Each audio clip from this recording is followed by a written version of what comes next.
So the purpose of today's conversation is to really go through the problem statement and for what we're working on with Unit 5, and also address any questions you have. But I want to introduce another layer of tool that will help you kind of triangulate the problem statement. So, kind of rewinding. The first tool was the Venn diagram, or maybe even the template of the 3 different areas. And then the next layer of tool was we put together the outline, remember, in the classroom of the column 2 of, what is the main point of this issue? How big is the impact of the issue? Who are the stakeholders involved with this phenomena? And then lastly, what is the question that we're going to describe? So today I'm going to share with you what I have named the Dissertation Job Aid. So get very excited about this. This is a recap of some of the content we talked about in the residency, but it's going to add in the work of Cresswell and some of the leading authors in qualitative and quantitative analysis and how to frame a good question. So just to give you, this idea is really the work that you're going to do in milestone 1, which is what you're working on. But I feel like it's advantageous just to have all of the tools at your discretion as you go through this. So let me pull this up for us. Any questions on kind of how this fits in and what we're talking about? Or just any questions in general that I can help with? Clear as mud. Silence is not always golden, right? When you guys are quiet, I'm worried that we're lost. We're good. Okay, so let me. I guess just to reiterate, this is all for you. So if you have any questions at all, please stop the.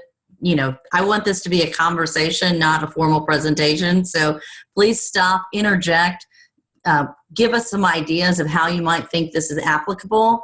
And let's have a conversation, okay? I don't want to just kind of talk through this at a glance and then it not resonate. I want to make sure that I'm really meeting you where you are. So let me share my document with you. All right, can we all see that okay? Let me go through and good on the PDF? Yep, I can see it. Okay, thank you. Crickets, hello out there. I know you all can see it. Good, we're good. Okay. I can't figure out how to launch this thing. I'm using a Mac. Oh, is that Melinda? Yeah. It will come through, but I'm recording this, so I'll send it out as a YouTube link, and you can view it later too. As long as you hear the audio, that's probably the core. But for it's everybody else, it might just take a little while for your download, and it might be the firewall you're on, behind. I don't know where you're at. On my couch. Okay, so let's go through and talk about the Dissertation Job Aid. So this is basically an overview of what you're going to be discussing in the 80-20 course, which is your next term research, and then also some of the 80-50 course, which is your kind of second track end of year 1 research course. So we're going to discuss things like defining your problem statement, what are the foundations of. Some of this is going to be a reiteration of what we talked about in the residency, and then we're going to layer on some more frameworks and almost a scripting of what this looks like for the problem statement. So the first is, this is kind of what we discussed, but what is a problem statement? Like, what overall is a problem statement? And it simply states what your plan for addressing in the dissertation, whether it be qualitative or quantitative. It's discussing why and whom, and we have some of these anchor concepts that we put forth in column 2. But here, as you're going through and brainstorming what are potential technical business problems, these are some like thinking tools to help you out. Like, making sure the scope is not too narrow and maybe adventures outside that particular organization, knowing what's already been published. If you're experiencing a job transition or you might have a job transition, what is the sample population? And then what happens if you find negative findings? What are some of the political hurdles or barriers that might be presented if you kind of come up with some negative areas? So let me stop there and say, how many of you are still in alignment with the topic, the problem statement that you selected and we were working for? And then how many of you are looking to do something else, or kind of after researching or have some reflection, you're going to break up with your problem statement? Where are we on that? Anybody like to share? Are we still aligned? Or are we moving somewhere else? And the moving somewhere else is perfect at this area. I just wanted to make sure we're continuing that thought process. I might be moving somewhere else. I don't know. Okay, good. So this would be a good tool as you move somewhere else to kind of continue to think through what might the conversation be. Tiffany, what about you? I'm still planning on staying with the topic that we talked about this past weekend. Okay, excellent. Grant? I'm staying with the same topic, but I'm narrowing it down to more specific areas of project failures, not just project failure in general. Ooh, good. Okay. So kind of narrowing it down. Correct. Melinda, what about you? I'm staying with my topic. I've been finding a lot of articles with this same topic, and it's all fresh, like 2015 and 2016. Ooh, good. That's some good stuff there, right? Right. That's good to continue on. Robert? I'm going to stay with my topic. I'm finding a lot of information out there. However, there's a lot of it in IEEE, and I don't think Capella has access to IEEE.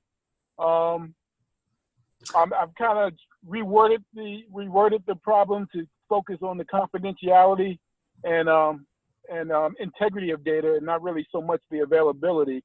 But I'm playing with that to see what I can find.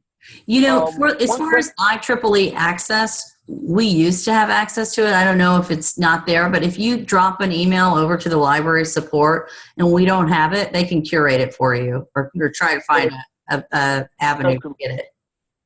I sure will, because a lot of it's like new data too, so that'll be good. Mm-hmm. And IEEE, just so you're aware, and you might already know this, but as far as like the pyramid of top tier journals, IEEE is way up there on the top tier. So it is the creme de creme of journals in our field. So that's nice.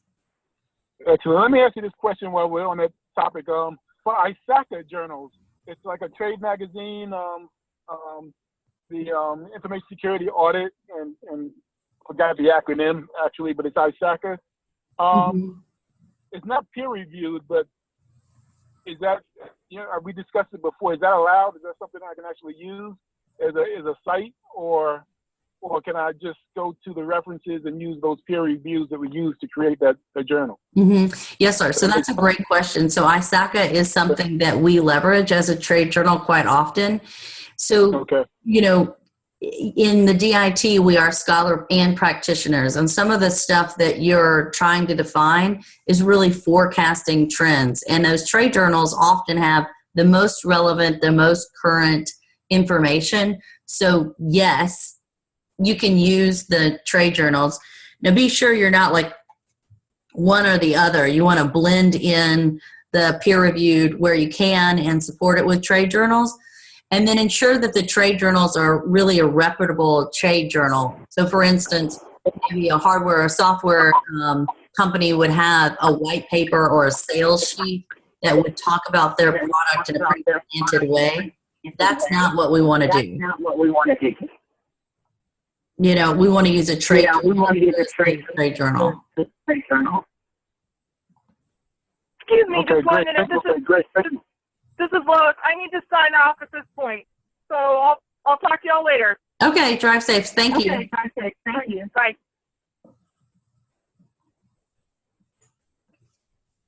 Does that help, Robert, answer your question? It sure does. Thanks a lot. Okay, great. Anyone else want to share if their problem is alignment or any other questions there on kind of this brainstorming potential technical business problems? All right. Okay, let's keep moving. So here again, like Robert, just to echo your point, this will talk through the best way to come up with journal articles. This is also a guide. You know, this template can be a little confusing. So we have here another guide on, you know, how to use the template for just, it basically reiterates what we talked about in the residency. Now, some ideas for narrowing. So it sounded like Grant, Melinda, others were really, Tiffany, we're talking about the same topics, but we're starting to kind of narrow in our focus. That's awesome. So in the narrowing, remember we did the Venn diagram with the 3 areas. Here are some other ways just to cue your thinking to get down a little more narrow. So who is your target stakeholder? Why is the problem important? Pros or cons of accessing data? You know, will the topic be relevant? Just overall thinking cues to read through as you start the narrowing. You know, sometimes the narrowing is hard to do solo. So you might want to have these types of questions with your accountability partner or one of your colleagues on the masterminds, right? You like how I plugged in the masterminds? Boom. There we go. Very good. Very good. Masterminds. The next video conference, they want us all to have our t-shirts on. So I saw you wear a size medium. I do. I'm a size medium. Just throwing that out there just in case you need to know. So here in the Venn diagram, I have built this out just like we did on the flip chart, but you'll see we're trying to do a triangulation of the gap in information within 3 topic areas. And we're leveraging this for iterations of deepening your topic into specific business, into specific technology, business impact area, or key stakeholder function. So this is just a way of going through exactly what we went through in the classroom and kind of building on this and going through it again. So this is a guide for that. Now, here's where, Grant, get ready. Hold on to your glasses. This is great. This is going to get exciting here. So here in this area, we're talking about qualitative and quantitative. So for instance, maybe you know you are a numbers guy or a numbers gal, and you want to build a research question that takes the approach of metrics, where you're looking at it from a quantitative side. You're going to come in and do statistical analysis. This gives you a criteria and then a particular segmentation if you're going to do quantitative or qualitative. So overall, we're going to put the methodology and kind of wait for that for our next term. But just in generality, if your purpose is to understand or interpret any type of social implications or interactions, that would be a qualitative research. If you have a known variable and you're trying to predict cause and effect of interdependencies of 2 or 3 known variables, and it's not exploratory, there's already something out there that says these are known, then you're going to be doing quantitative. And then, for instance, the group of your stakeholder, if you're having a small, not random selection, then you would do qualitative, right? You would have a small so in the smaller sample size, you're doing interviews with people to collect information. But if your sample size is, say, 100 or even 50, or, you know, statistically relevance is like over the size of 20, then you would do a larger sample size and do quantitative. So does this make sense how this table is kind of broken out for your guidance? Do you like it? Randall's like, yes, yay! So type of data themes, it goes on through here. Most common research objectives. Now, the research objectives is really important. If you're coming up with something that's net new, that hasn't been researched, I don't know if Justin's on the, Justin, are you on the call? No, we'll talk about him. So Justin was doing that one where he didn't have a lot of research that was already out there.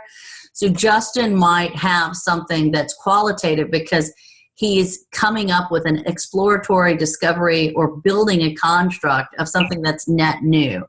So that would be on the qualitative side. However, if you're trying to explain it, predict it, or describe it, you would be on the quantitative side. Does that make sense? So open-ended, discovery, exploratory, kind of net new horizon, qualitative. Predictive, analytical, description, explanatory, relationship of interdependencies, quantitative, right? That's how you're going to kind of vet through whether you're doing qualitative or quantitative. So the good news is there's all types of references here that talks about, and in the end of this, that talks about qualitative or quantitative. Don't get overwhelmed on this right now. Your mentor will help charter this out with you.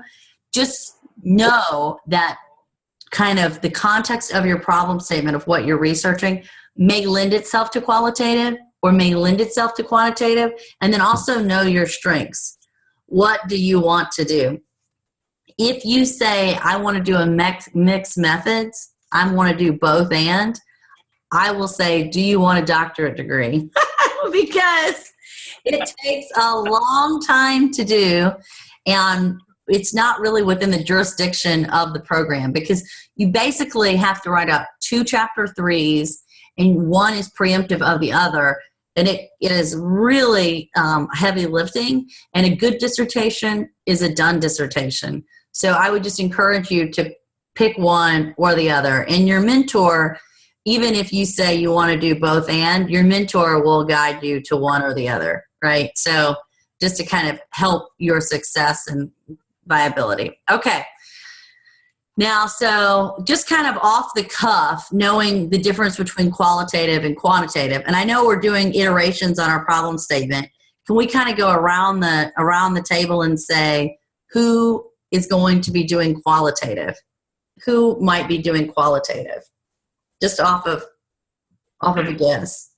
Any qualitative researchers out there? This is I'll be doing a qualitative grounded theory, which I used before. So I'm familiar with the methodology, and it'll fit nicely into the topic I'm working with. Okay.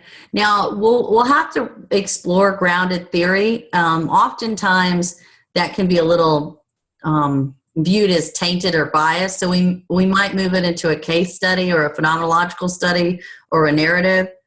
But I like the approach of, you're going to qualitative. So good. Any others? Somebody else. This is Louise. Mine is qualitative. Okay, great. And what type of exploration are you doing or discovery? What do you mean? What do you think makes it? What about your research question will make it qualitative? Because it's human emotions. Oh yes, with the emotional intelligence, absolutely. Mm-hmm. Because that's hard to measure. One way you could say is if you had, I agree with you. If you had something that was like an employee engagement survey that was linked to project management success, then you might be able to do a statistical analysis. But for the most part, I'm in alignment that the qualitative is the way to go, right? Who else? Tiffany, are you qual or quant? I would like to do quantitative, but I'm not sure at this point. Okay, that's totally perfect, right? You're kind of coming up with it and coming up with it a little more. Randall, what are you? Hang on, you're on the couch. You're sitting way back. Scoot up a little bit. We can't see you.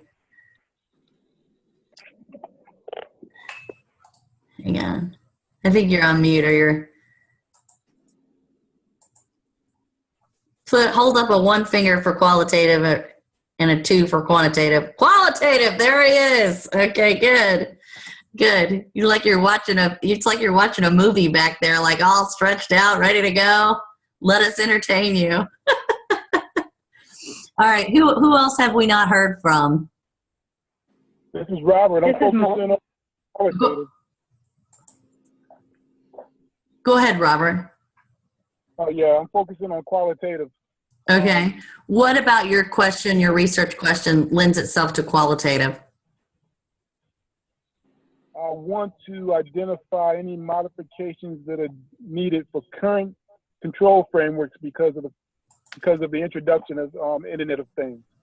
Okay. So, Yeah, there's lots of openness there for discovery. So I'm in alignment with that. You know, the one thing for that qualitative study is finding a sample population that has the expertise to answer your question with valid results. So that's one thing you need to think about is who are the people out there that know the answer to that intricate question? okay, so we're talking interview or surveys, interviews, face-to-face, or combination? So if you are in the qualitative side, you're going to do some sort of interview approach or a case study approach. So it would most likely direct you away from a survey or some sort of survey instrument. The quantitative would be like a survey instrument where you have a Likert scale and you're getting a relationship with a metric base of variables.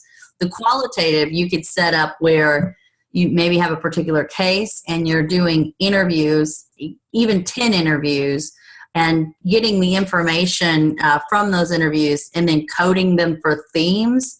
So for instance, maybe the word ransomware was brought up 5 times and all of a sudden the themes of it start percolating to the top, and then you'll build out a model based upon that, right? That's how the qualitative will work. So you will do interviews. Scheduling those interviews is probably the most tricky part, identifying your sample population, scheduling the interviews. They don't have to be face-to-face. You can use a lot of different modalities, just a phone conversation. You know, video conference for me is my favorite, right? Because I can see the person and actually work with them. But we'll cross the bridge on the how to do it later. But it sounds like, you know, you've got a link on qualitative. That's good. Great, thank you. Who else was mentioning? Sorry, I think we got quite a few folks that haven't picked a side. Qualitative and quantitative. This is Shaniqua. Can you hear me? Yes, ma'am. I was picking quantitative only because I think mine will be based on the results from surveys of people out in the field in the in the desktop support community. Mm-hmm. The relation with them coming on board and the type of training that they receive and how soon after the onboarding process do they receive their initial training and follow-up training for the support role. What's your question, Shaniqua? What's your question right now? Believe it or not, I left all of my notes at my desk at work, so I'm kind of blindly here. But my question was basically how soon after onboarding do the new hired IT desktop support receive additional training? Okay. So maybe instead of soon, right, with the time, you could measure impactfulness of post-training after onboarding or something. Yes. You know, but I agree with you that could be a quantitative metric. You know, I would say, and I don't want to get too far down the runway here, but like what is the learning outcomes of the onboarding? And then what is maybe even like what are the key performance indicator of that job function? And then how do you measure success or current state against the KPIs for that function? Okay, I'm taking notes. Yeah, no, that's fine. But that KPI and the learning transfer, I'm actually working on a project where I'm building that out for a client, and it's really intricate work, but it's very statistical. You know, like you are using statistics to prove impact, but you have to have a baseline of that. That's going to be the hard part of yours. Not hard. It's just going to be the tricky part is what is the baseline of their KPIs after the onboarding, and then what is the gain after the training intervention post onboarding, right? Okay. Probably more than you wanted to know, but oh, good. The more the better. Thank you. Yeah. All right. Who else has not picked a side here? Quantitative or qualitative? Did we get everybody? I feel like Melinda. Qualitative. I'm doing interviews. What's your research question? Well, how does it align to qualitative? So I'm actually going to try to talk to the people that do the testing for the medical devices for the wireless. So I actually have one point of contact right now. So Okay. I was going to talk to Dr. Hargis on Wednesday about it. Okay, He's good. the one that's telling me to do that and not numbers. That's good. That's good. Yeah, that's good. Okay, sounds good. And so under, did I get everybody? There's no sleepers on me, right? Now, who else is, I got the list, but I got phone numbers. So it's funny, I get everybody's phone numbers memorized about call 3 and then I know. It's quiet.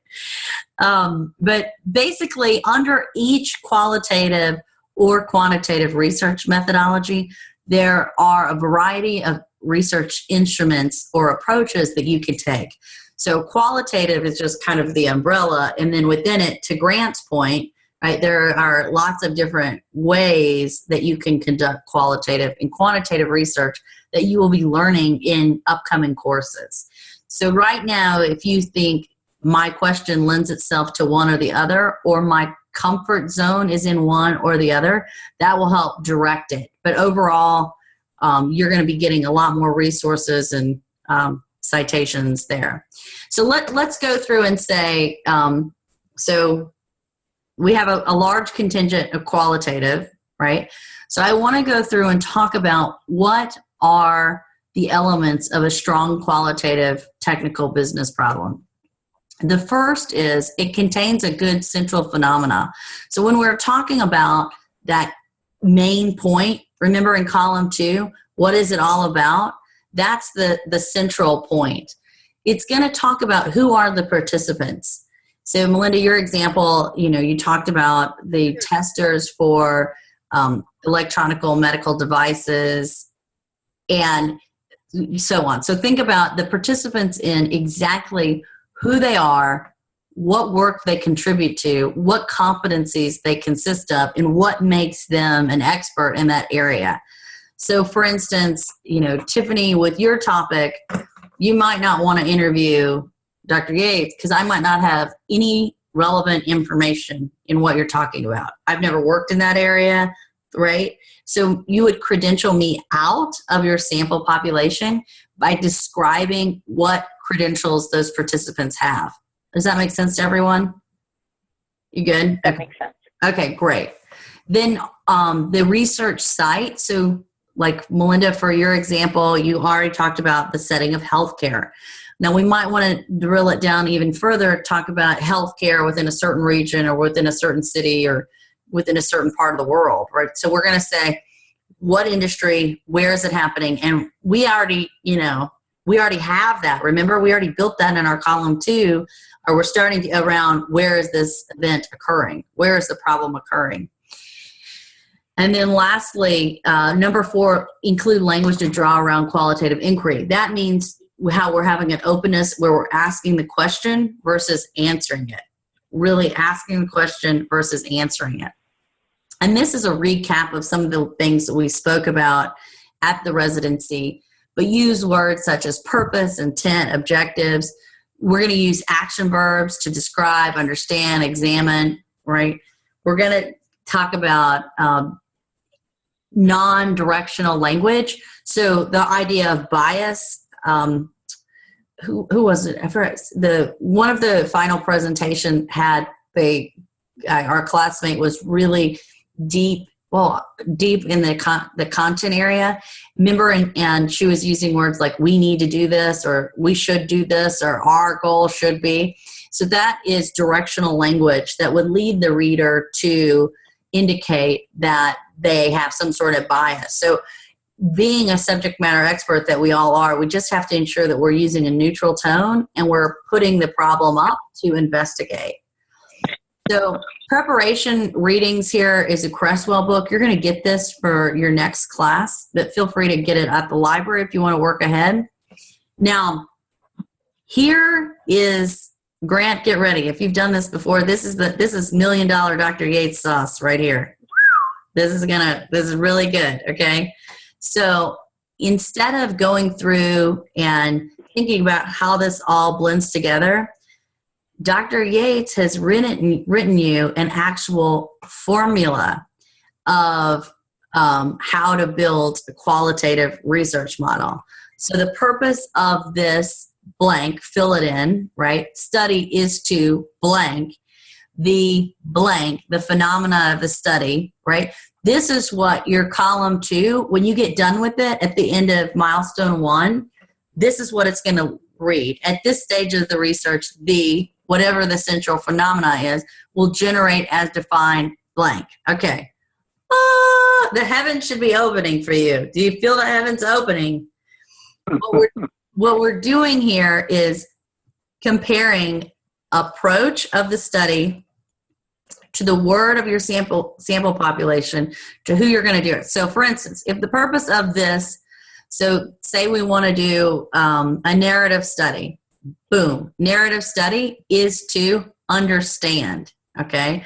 And then you describe the phenomenon of the study. Who are the participants? If you're doing a narrative study, it's one individual. See how it all aligns here in this table? Oh my gosh, this is magical. This is magical, okay? So this all goes through and basically builds this out for this is a typo, this is qualitative. I pulled up a bad one, but qualitative and quantitative. I've got the same template for qual and quant. So here, the purpose of this is an experiment or a survey. Study is to test the theory name that you have in existence as it compares to independent variable or dependent variable with the controlling variables at the research site. So basically, this is training wheels. I mean, if you're a baby bird, your mouth is open, I'm dropping a worm right in. Right? It's like totally dropping it right in to make this easy. So coming back up here, your problem statement, if you're in the qualitative arena, remember we talked about this. You're going to have a hook, which is your attention grabber. You're going to have an anchor, which is the impact of why your problem statements, we already have that. Remember, you're already searching how big is the problem, and then you're going to state what you plan to address. So this is an overview of clear instruction on what is a hook statement, what is an anchor statement, and so on. And it takes the work of Cresswell and just drills it down into simple terms that anybody can understand to write it. I really feel like with this guide, a high school student could write a problem statement because it's all plug and play. The hard part is defining what it is you want to do. Once you know what you want to do and what you want to research, we can back in load it to build out all of these elements. So let me stop there and say, are you excited about this? Yes. Okay. Are you excited about this? I also noticed in the panel video that I laughed really loudly throughout the panel video, and I needed to down dial my laughter on the video. Yeah, thanks, Steve. Much rejoicing. So overall, let's start from the hook statement. So the hook statement is the headliner that really captures the attention, that provides current information. Now, this might be from government data like data.gov. This might be from peer-reviewed data. Overall, we need to have this citation that's kind of less than 3 years old. This is the wow statement, right? This is the wow statement. I will say that some of my mentees, we've been whittling at this for some time now, and they've changed their hook statement. And they're like, yesterday, they're like, oh, my hook statement is so boring. Isn't it boring? Can somebody help me add a little spice to my hook statement? So you might do some trading and say, yes, this is energetic, and yes, this is exciting, or no, it's not. But basically, you're stating that the topic is timely, how big it is, something that really connects with the reader. The anchor unites it together or magnifies the impact. So remember in column 2, we talked about one of the areas is the impact, how big it is. Cresswell's term for this is the anchor. So here, you're going to see that it provides some sort of monetary value. It gives a ratio to magnify the problem. It's giving statistical data. Overall, it's going to frame how large the impact of the technical business problem is.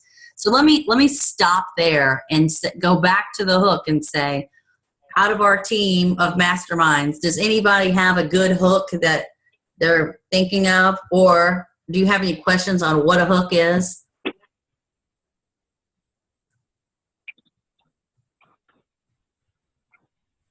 So does anybody have a hook already that they're working with? I've got a hook, but I've got an issue with it because basically looking at project failures in the government, it's kind of a moot point. Government failures are everywhere. So I don't know that it's a strong enough hook that people are concerned that millions of dollars are wasted on these government projects. So maybe another way to shift it would be talk about find a citation that says the dollar amount of waste in project management in a particular area of government. Yeah, that's part of what I'm trying to narrow down to more experiential project managers who have seen this kind of stuff, maybe bring a little bit more personal reality to it rather than just a, this historically government has wasted this money, whatever. I will say that I don't know if you're asking for my opinion, that whole ideas of success and failures, I don't like doing dissertations on like success or failures because success and failure is in the eye of the beholder. So you would have to determine, you would have to go through and find a sample population that had failed projects that fit your definition of failure. And then you have to ask them why they failed. And if you think about the whole project life cycle from beginning to end, like those are a lot of different components and interactions. So my challenge would be think about a particular intersection of knowledge or process area and the interaction of a certain subset of people and measure that. And instead of looking for failure, why did it fail, look at ingredients that promote efficiency or promote, some area of output. Like if you look at like what are they, the inputs, outputs, whatever, are ITOs. If you look for a certain area of output, and then you reverse engineer and look for what is a knowledge or process area and the intersection of those two within stakeholder engagement and something else. And then you look at output, improving that output. That's a meaningful dissertation. Like, why do projects fail? Who knows? I mean, that's so big. Could be like all kinds of stuff, Yep. That's kind of, a little bit of catch up. Like, everybody's got to catch up out there. Everybody's got a project that fails. But if you drilled it down into a certain intersection of knowledge and process area, that would be helpful. Just food for thought. Yeah. Oh no, I agree with you. It's way too broad with just failure. Yeah, but early stages. Just think about, what areas in the process life cycle or even portfolio management. Maybe you go from project management to portfolio management and look at that in a different way. But anyway, anybody else have, thanks Grant. Thanks for listening to my ideas. What any other ideas with the hook statement? Any questions on a hook statement? All right, seeing none, let's go to the anchor. So the anchor is our impact, right? That talks about how big the problem is, a ratio, some sort of metrics to quantify it. Who has a good anchor statement or a possibility of an anchor statement for the impact of column 2? Tiffany, you do. And Melinda, I think you do. Yeah, and this is Tiffany. I think the challenge that I have is some of the statistics, because the problem is and the penalties are just now coming out. Mhm. There's not a lot of published information on it yet. In another year, there might be, but right now I'm not finding a lot. Mm-hmm. So one thing you might do is get, if there is an association or some sort of professional group that looks at that problem or has interest in that problem, look at their conference proceedings, because oftentimes a journal or an association, like for instance, the Academy of Management, the Academy of Management will meet in August and their conference proceedings will be published. These proceedings will be panelist topics, like what you're saying are, these topics are faced right now, but they don't have a long shelf life yet. These conference proceedings will produce ideas or thoughts around relevancy and then they might not be published for another year. So you could go in and look at, a healthcare organization or, what's the name of them? The Barrel Institute is led by Jason Wolf, Dr. Wolf, and he does a lot of conferences. It's a BERIL. Just look Dr. Jason Wolf with an E. And he is I've worked with him in the past, but they have lots of conferences with healthcare leadership that might come, but that might be a good source for you. Yeah, I'll look at the Barrel Institute. I hadn't thought about that. I am affiliated with HIMSS, which is a healthcare IT that's good. conference. That's I can good. look at that as well. Yeah, that's great. That's a great. And Melinda, you're in healthcare too, so you might look at HIMSS. Is it HIMSS or HIMSS? Okay. I think it's HIMM, right? Or does it have an S, Tiffany? HIMSS. Oh, HIMSS. Okay. I just all kinds of wrong. That's okay. Close. Okay. So any other comments on the anchor? Everybody know what the anchor is? Oh, thanks. Thanks, Steve. Okay. So after you get the hook and the anchor, then you're going to start putting this forth. Now, by the end of next term, you'll have this area contributed. But as a mastermind and a DIT student, I'm giving you the whole pie, right? I've given you a personal pan pizza, then I gave you a medium-sized pizza, and now I'm giving you a large pizza for the whole pie, okay? So, And you're sending this PDF?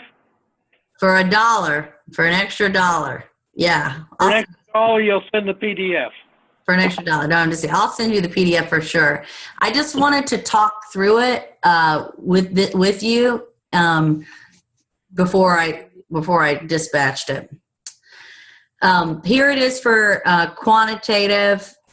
And then, okay, now there are a plethora of problem statement web developing resources out there, and I have organized the ones that I think do a best job. So when you're in the live PDF, these are hyperlinks that will take you to resources, some within Capella and some outside of Capella, that will help you in problem statement development.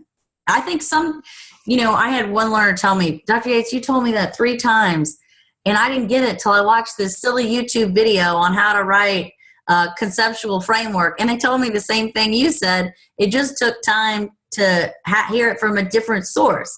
So don't get stuck. Use other resources to find your path, right? If something's not sticking, keep moving forward until you find your path. And raise your hand if you need additional resources. So here are some ways of coming up with your problem statement. Sound good? All right, we have 10 minutes left for any questions that you might have about individual problem statements or however I can support you. Dr. Yates, how do you spell that guy's name? Because every time I hit HIMMS, it keeps coming up with HIMSS, the Military Medical Conference. Yeah, that's HIMSS. The other group is the Barrel Institute, and it's Jason Wolf, WOLFE, I think. Also, too, I'm not advocating for popularity. I'm really advocating to connect you with people like this that could give you access to sample populations. And Jason, and I follow Jason on LinkedIn, and we're very connected. So I would say go ahead and get connected with me on LinkedIn now, and you can kind of see people that have terminal degrees and that have also, oh, you know what? It's no E. It's Jason, Jason Wolf, WOLF, and he's the president of the Beryl Institute, BERYL Institute. And the Beryl Institute is a nonprofit organization that leads practitioner research. And then they do practitioner conferences.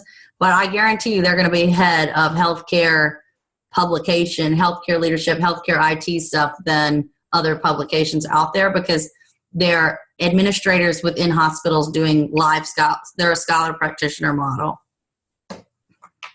Okay, I found them. Sweet. Okay, thank you. Yep, awesome. Okay, what other questions? Let's go around the room and just check in with everybody on how everybody's doing.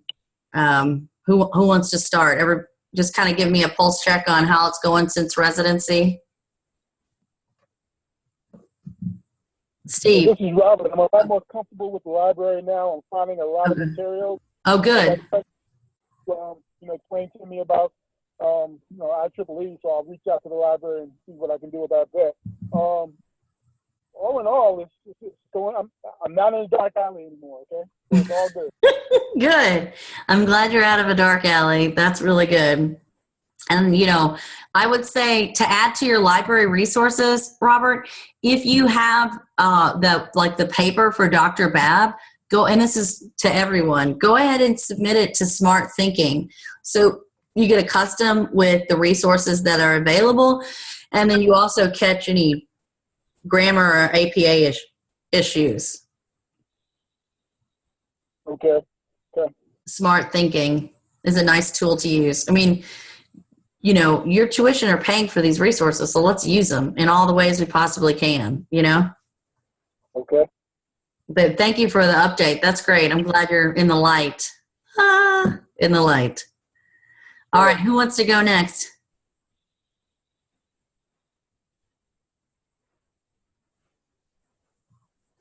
Oh, not everybody all at once. This is Tiffany.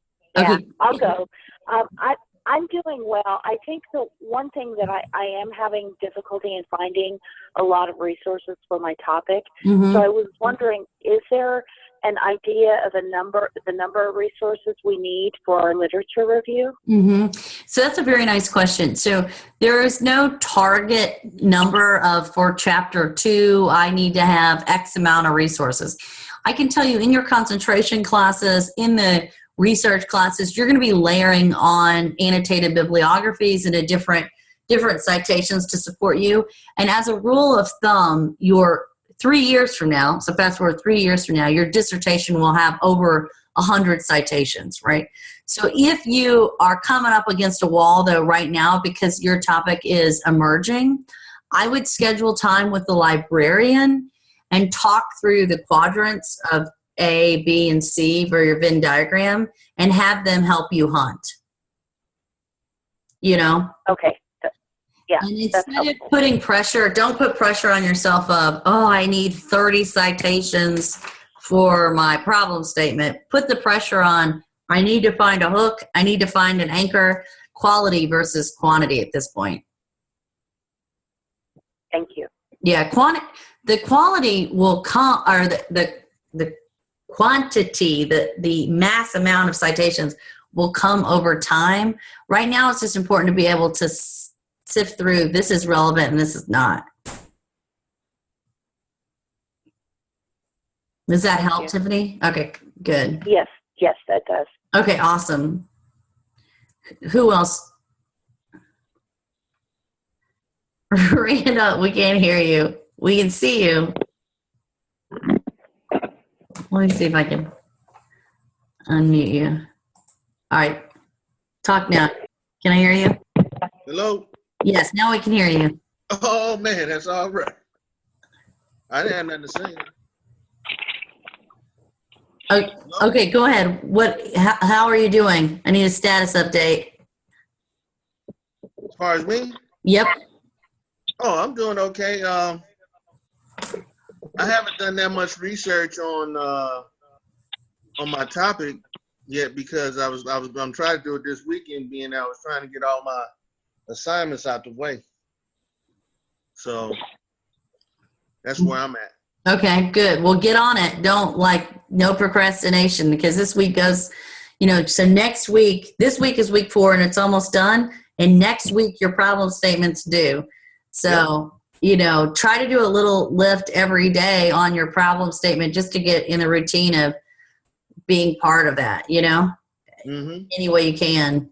But next week, we'll schedule another team call. I'll put it on the calendar, and then you'll submit your Unit 5 on Sunday, right? So, Right. okay, sounds good. That's good. Grant, Yes, how's it going? it's going okay. I've been working on actually the written assignment. I was trying to finish that up, but I'm behind, I guess, on some of the discussion for the other course. So I got to get that caught up. Okay, good. Okay, good. Who else? This is Louise. I got to talk while my birds are quiet. Because they've been screaming in the background.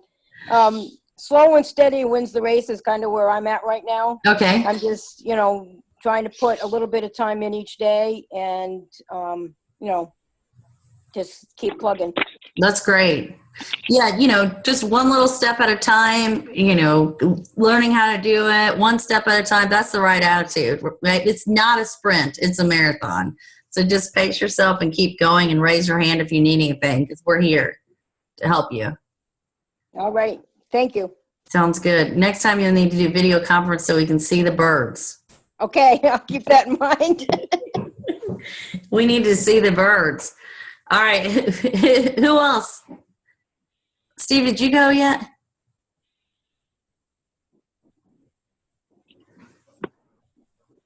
I don't know. Oh, okay. That's funny. The man of few words. Steve says, I'm doing okay, bit by bit. All right. All right. Well, if there's no further questions for me and y'all are good, Melinda, do you need anything? I know I skipped you in the round here before I close this out. No, I'm good.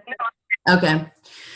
All right. Well, so our charter then for next week is to get that Unit 5 in. I'm going to send you this. Rando, you need something?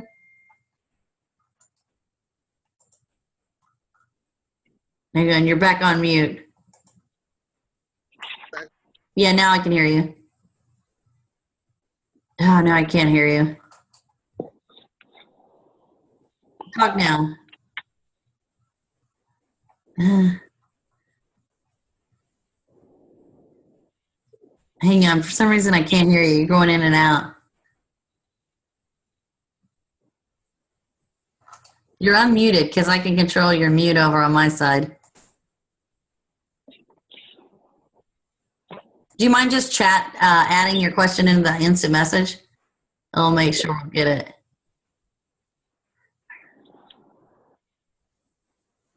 Okay.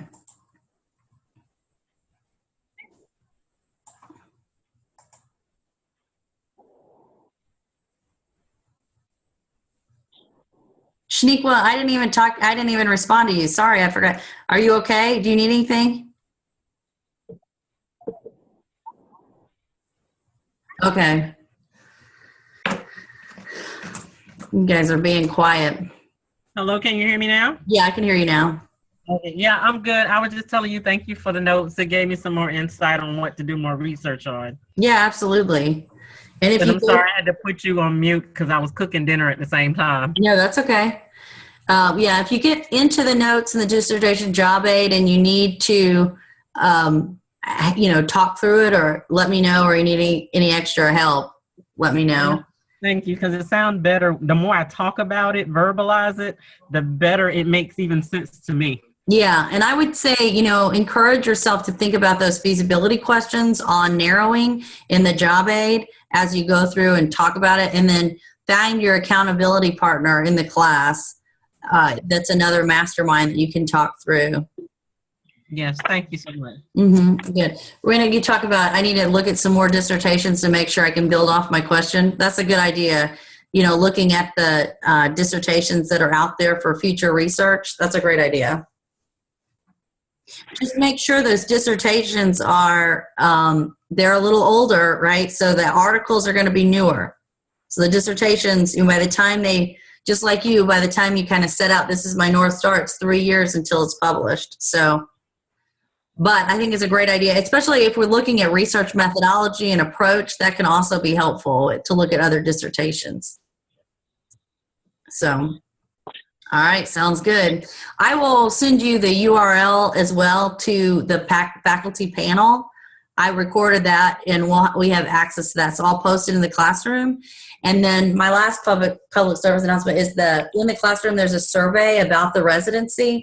I posted that in the announcement. Feel free to post your feedback in the anonymous survey. And if you have any direct feedback for me, or things that you don't care linking your name to that you want to see improved, or ideas or things that went well, feel free to drop me an email, because I'd love to kind of get your feedback that way as well. So we'll do the quantitative survey that's anonymous. And if you have any, input for Dr. Yates, feel free to get that. Ken, you're like a ghost out there. You're here.